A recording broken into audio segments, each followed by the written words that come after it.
வணக்கம். இது ஒரு குடும்ப விழா என்றால் மிகையாகாது. என் குடும்பத்தார் சில பேர் இங்கே உட்கார்ந்திருக்கிறார்கள். அது மட்டுமல்ல, இங்கேயும் அமர்ந்திருக்கிறார்கள். இந்த மேடையில் அமர்ந்திருக்கும் பலரும் என் ஒவ்வொருவரும் விழா நாயகர்கள், தனியாக விழா எடுக்க தகுதியானவர்கள் தான். இவர்கள் எல்லோரும் சேர்ந்து விழா எடுக்கும் மனிதரை பற்றி நான் சொல்வது ஒரு கடைக்குட்டியாக இங்கே இருந்து சொல்வதாக எடுத்துக்கொள்ள வேண்டும். இங்கே ஐயா சரவணன் ஐயா அவர்கள் வரவில்லை. அவருடைய மடியை, அவருடைய இடத்தை இங்கே கொடுத்திருக்கிறார். அதற்கு பதிலாக ஒரு பிரதிநிதியாக அவருடைய கடைக்குட்டி பிள்ளை நானும் செல்ல பிள்ளை வீசி குகநாதன் அவர்களிடம் வந்து வந்திருக்கிறார்கள். இதெல்லாம் என் பழைய நினைவுகள். காரணம், நான் களத்தூர் கமல் என்று அவர் என்னை எண்ணி பேசியதே கிடையாது. நான் 20-21 வயதில் அவரை சந்திக்க செல்லும் போது அவர் கொடுத்த மரியாதை எனக்கு மற்றவர்களுக்கு அப்படி கொடுக்க வேண்டும் என்று தோன்ற வைத்தது. வாப்பா தம்பி என்று கூப்பிட்டிருக்கலாம், ஆனா வாங்க அப்படின்னு தான் கூப்பிட்டாரு. என்ன அந்த குணாதிசயம் சரவணன் சாருக்கே உண்டு. அதனால்தான் சரவணன் சார் இவ்வளவு மதிக்கிறாரு இவரை. ஏன்னா சரவணன் சாரையும் அப்படித்தான் அவர் நடத்தியிருப்பாரு. சின்ன பையனா பார்த்திருப்பாரு. அப்புறம் அவருக்கு கொடுக்க, அவங்க அப்பாவுக்கு கொடுத்த மரியாதையை அப்படியே அவர் சரவணன் சாருக்கும் கொடுத்திருப்பார். அவர்கிட்ட கத்துக்க வேண்டியது அந்த புன்னகையும் அந்த மரியாதையும். நான் ஏதோ ஓரளவுக்கு கத்துக்கிட்டு இருக்கேன். பொண்ணு இன்னும் வரமாட்டேங்குது, வாழ்க்கை சூழல் அந்த மாதிரி இருக்கலாம். பட் அவர் செய்ய வேண்டிய பல விஷயங்களை நாங்கள் செய்ய வேண்டும் என்பதை ஒவ்வொரு முறையும் சந்திக்கும் போது அவர் நினைவுபடுத்துவார். நான் வந்து ஒரு 20-21 வயசா இருக்கும் போது நான் டெக்னீஷியனா தான் என்ன நினைச்சிட்டு இருந்தேன். சினிமா நட்சத்திரமாக என் நடிகனாக வருவேண்டான்னு கூட எனக்கு சந்தேகம். சின்ன சின்ன வேஷங்கள் செஞ்சுட்டு இருந்தேன். ஆனா எனக்கு என்னமோ டெக்னீஷியனா இருக்கிறது தான் கௌரவம் நினைச்சிட்டு இருந்தேன். அப்ப பாலுமகேந்திரா அவர்கள் முதல் படம் எடுக்க போறார். அவருடைய ஃப்ரேமிங், அதற்கு முன்னாடி நாங்க அவர் மலையாளத்துல எடுத்த படங்களுடைய ஃப்ரேமிங் எல்லாம் மாறி போயிடும் இங்க தியேட்டர்ல. நான் சண்டை போடுறதுக்காக டிஆர் அவர்களை அவரை பார்த்தாதான் இதெல்லாம் சரியாகும்னு சொன்னாங்க. நான் போய், என்ன சார் இவ்வளவு கஷ்டப்பட்டு ஒரு பிரமாதமா இன்டர்நேஷனல் லெவல்ல ஒரு ஃப்ரேமிங் வச்சிருக்காரு, அதெல்லாம் மாறி போயிடுச்சு. ஒவ்வொரு தியேட்டர்ல ஒவ்வொரு மாதிரி ப்ரொஜெக்ஷன் பண்றாங்க. அதுக்கு தான் நாங்க எல்லாருமே முயற்சி பண்ணிட்டு இருக்கோம். Good, notice that. அதுக்கு கொஞ்சம் டைம் ஆகும். எல்லாரும் ஒரே மாதிரி செய்ய முடியாது. சென்ட்ரல் ஸ்டேஷன் மாதிரி பரமக்குடி ஸ்டேஷன் இருக்கான்னு கேட்டாரு. அப்ப அதுக்காக டூரிங் டாக்கீஸ்க்காக படம் எடுக்க முடியுமான்னு எனக்கு தெரியாது. அவருடைய ஆரம்பம் டூரிங் டாக்கீஸ்ல இருந்தாங்க. இல்ல, அதுக்காகவும் படம் எடுக்கணும், அதுவும் வேணும் இதுவும் வேணும் என்று எனக்கு அறிவுறுத்தினார். நான் இந்த வேளையில் பாலுமகேந்திரா அவர்களை பற்றி பேசுகிறேன் என்று நினைக்க வேண்டாம். நான் வந்து பாலுமகேந்திரா அவர்களிடம் கோழி மூட்டினேன்.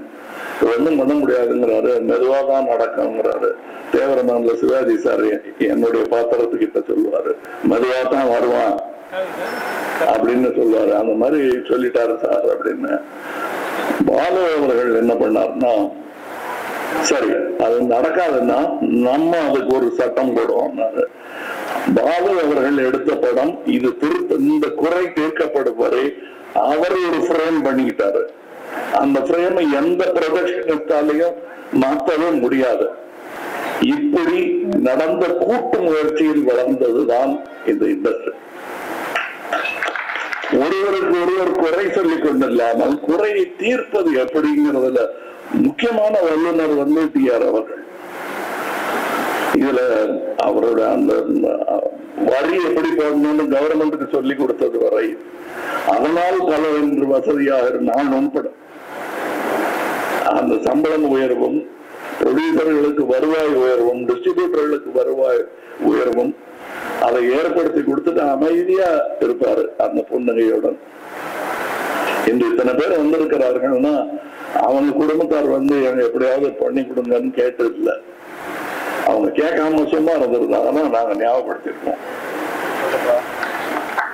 அப்படி ஞாபகப்படுத்திய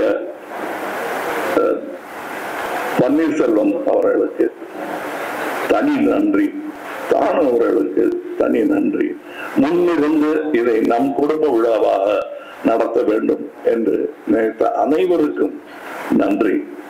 காரணம், இது ரொம்ப சின்ன குடும்பம். நான் தான் சொல்லுவேன், நம்ம பல தகராறுகள் வரும், இங்க பல சிக்கல்கள் வரும், பல டிபேட்ஸ் வரும், எவரும் முதலுமாக என்று பேச வேண்டியிருக்கும். நான் தான் சொல்வேன், நம்மெல்லாம் இந்த ட்ரெயின் நிற்கும் போது ரெண்டு பக்கமும் நின்று வியாபாரம் பண்ற வியாபாரிகள் மாதிரி. ட்ரெயின் போயிடுச்சுன்னா ஒருத்தர் பார்த்துட்டு இருக்கணும். ரொம்ப திட்ட வேணாம் யாரைன்றது நான் சொல்வேன். நான் அதுல பெரிய முன்னுதாரணமாக இருந்தவர்கள் டிஆர் அவர்கள், சரவணன் சாரையும் சொல்லணும். நீங்க இவருடைய நட்பு வட்டம்னு நீங்க பாத்தீங்கன்னா, இன்னைக்கு யாரையெல்லாம் நான் சினிமா தந்தை என்று சொல்லுகிறோமோ அவர்களெல்லாம் இவருக்கு நண்பர்கள். Vasan sir, TR Sundaram sir அவர்கள், நையப்ப செட்டியார் அவர்கள், இந்த அரங்கத்தை நிறுவியவர். இப்படி கே சுப்பிரமணியம் அவர்கள், இப்படி பெரிய பெரிய ஜாம்பவான்களுடன் பழகிய அவர் எங்களுடன் பழகினார், எங்களையும் கூப்பிட்டு பேசினார், எங்களுக்கு அறிவுரை வழங்கினார். உதாரணமா நான் இந்த டால்பியில ஒரு படம் எடுக்கலாம், வெரி குட் வாங்க, நான் எக்ஸிபிட்டர்ஸ் எல்லாம் கூப்பிட்டு என்னை முன்னிறுத்தி எனக்கு அவங்களோட விவாதத்துக்கு ஆரம்பிச்சேன். நான் விவாதம் பண்ணாதீங்க, விஷயத்தை மட்டும் சொல்லுங்க. அதையெல்லாம் நான் இப்பொழுது புரிந்து கொள்கிறேன். தாமதமாக இருந்தாலும் நல்ல பாடம் போதிக்க அவர் போன்ற பல ஆசிரியர்கள் ஃப்ரீயா கற்றுக் கொடுத்தாங்க. இன்னொரு ஆசிரியர் அம்மா அங்கே உட்கார்ந்து இருக்காங்க, பத்மா அவர்கள். அவங்க கிட்ட போய் ஒரு நாள் கூட நான் கிளாஸ் எடுத்ததில்லை. ஆனா மனதளவில் நான் மாணவன் தான், அது அவங்களுக்கு தெரியும்.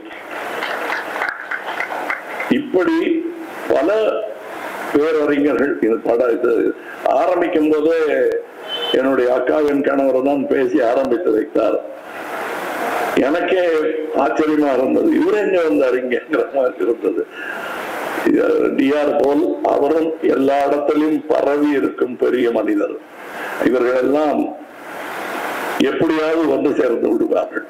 அப்படி அவர்களை பார்த்து கற்றுக்கொண்டு சேர்த்திருக்கும் கூட்டம் தான் இங்கேயும் அமர்ந்திருக்கிறார்கள். தனியாக ஒவ்வொருத்தர் பேரையும் சொல்ல வேண்டிய தேவையில்லாமல் அனைவருமே புகழ்மிக்கவர்கள். எல்லாரையுமே முகம் பார்த்தா தெரியும், வெறும் போட்டோ போட்டா ஆடியன்ஸ் சொல்லுவாங்க யாருன்னு. இவர்களோடெல்லாம் பழகும் வாய்ப்பு. நாம் குகநாதன் அவர்களை செல்ல பிள்ளை என்று சொன்னதுக்கு காரணம், அங்க ஏவிஎம் புல்துறையில உட்கார்ந்து நாங்க பேசாத கதைகள் இல்லை. நான் அப்ப நடிக்க வருவேன், நடிச்சா வாய்ப்பு கொடுப்பாங்க, இதெல்லாம் தெரியாது. நம்பியவர்களில் ஒருவர் வி சி குகநாதன் அவர்கள். பிரமாதமா இருக்கு. நான் கதை சொல்லும் போது அதை உத்து கேட்பாங்க. நான் சின்ன பையன், 16 வயசு இருக்கு. 16 வயசு பையன் பேசுறதை யாரும் கேட்கவே மாட்டாங்க ஃபர்ஸ்ட். ஆனால் அப்படி பல பெரியவர்கள் ஊக்குவித்ததுனாலதான் இங்கே இந்த மேடையில் பல பெரியவர்கள் அமர்ந்திருக்கிறார்கள். இவர்கள் எல்லோரும் சேர்ந்து இந்த விழாவை கொண்டாடுவதில் ஆச்சரியமே இல்லை. இது ஒரு வழக்கமாக, ஒரு கலாச்சாரமாக மாற வேண்டும் என்பதுதான் என்னுடைய ஆசை. என்னுடைய இந்த இன்விடேஷன்ல வழக்கமா எங்க ஆபீஸ்ல பண்ணுவாங்க, என் பேர் எங்க போட்டிருக்காங்கன்னு ஒரு டிக்கு போடுவாங்க. அதை போட்டு காட்டினாங்க. ஏன்னா என் பேர் இருக்கான்னு கேட்கவே மாட்டேன். அதுவும் இந்த விழாவுக்கு இவங்க கூப்பிடலன்னாலும் நான் வந்திருக்கேன். ஏனென்றால் நேரம் ஆயிடுச்சான்னு கேட்டாரு பன்னீர்செல்வம் சார். நேரம் ஆயிட்டு இருக்காரு. டிஆர் சாருக்கு நேரம் பார்த்தேன்னா அது நியாயமே கிடையாது. ஏன்னா எப்ப கேட்டாலும் எங்களுக்காக நேரத்தை ஒதுக்கி கொடுத்தவர். அதனால் அவருக்கு பெரும் பயன் ஒன்றும் இருக்காது. அது விவசாயியாக இருந்தாலும் சரி, விவகாரமாக இருந்தாலும் சரி, அதை எங்களுக்கு எப்படி இருக்க வேண்டும் என்று சொல்லிக் கொடுத்தவர். திரையுலக தந்தை என்று சொல்வது மிகவும் பொருத்தமானது. எல்லாரையும் வயது வித்தியாசம் இல்லாமல் ஒரு தகப்பனின் ஸ்தானத்தில் நின்று கொண்டு உடம்பு சரியில்லாத நேரத்தில் கூட எங்க விழாவுக்கெல்லாம் வந்து அவரு நின்று பேசி முடிச்சு கொடுத்துட்டு போவாரு.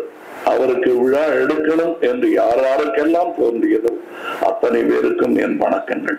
நன்றி. இந்த வீடியோ உங்களுக்கு பிடிச்சிருந்தா ப்ளீஸ் லைக் அண்ட் ஷேர் பண்ணுங்க. மறக்காம எங்க சேனலை சப்ஸ்கிரைபும் பண்ணுங்க.